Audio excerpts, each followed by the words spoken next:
Emily and Jake remained external the old manor, its outline unmistakable against the twilight sky. They were anxious to investigate the notorious, quiet house, known for its shocking tranquility and dull history.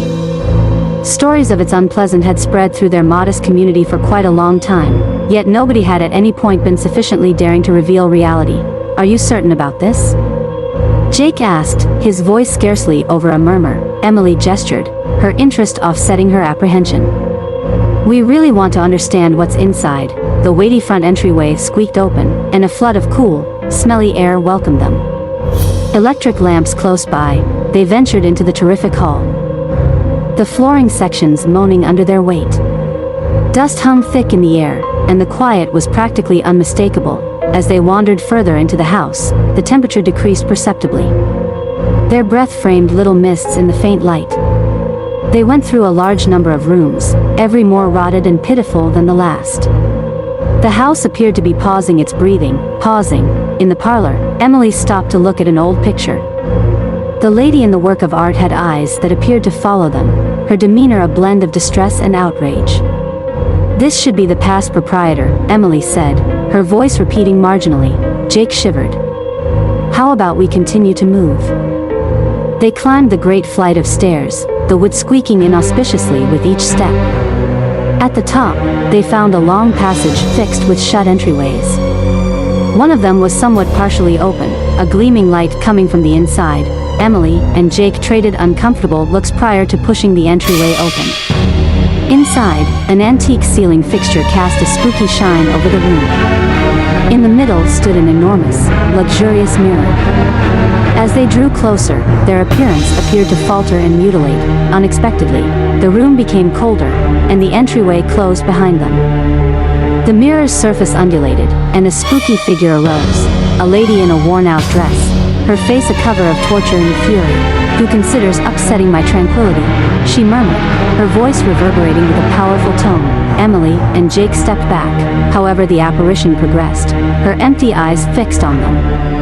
"Leave this spot," she told, "or endure the fallouts." Alarmed, they went to escape, however the entryway wouldn't move.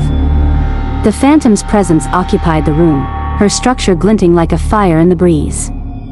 She lifted a hand, and the air developed thick with noxious energy. "You should tune in," she articulated, her voice a virus wind that sliced through their spirits. "I'm Eleanor, reviled to torment this house forever. You have stirred my torture." Frantic, Emily attempted to prevail upon her. "We didn't intend to upset you. We simply needed to know reality." The phantom's eyes ignited with a furious power. "Reality," she spat.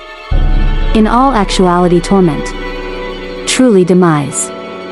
You can't get away from the murkiness." The temperature dove further, ice shaping on the walls and their breath going to ice precious stones.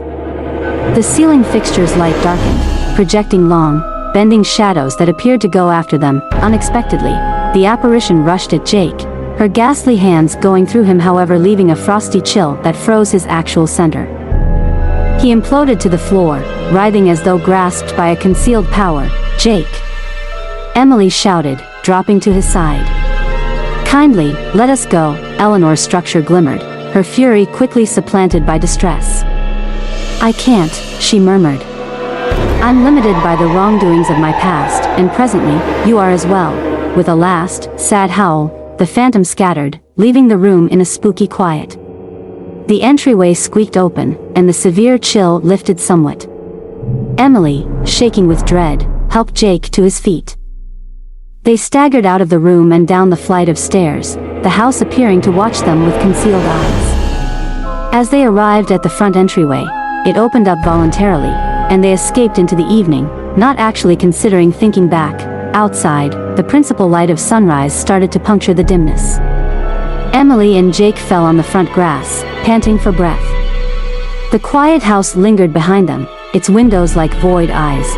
"We need to caution individuals," Jake said, his voice shudder.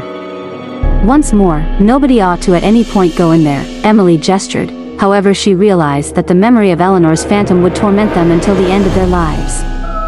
The quiet house had guaranteed its most recent casualties, and its revile could never be broken.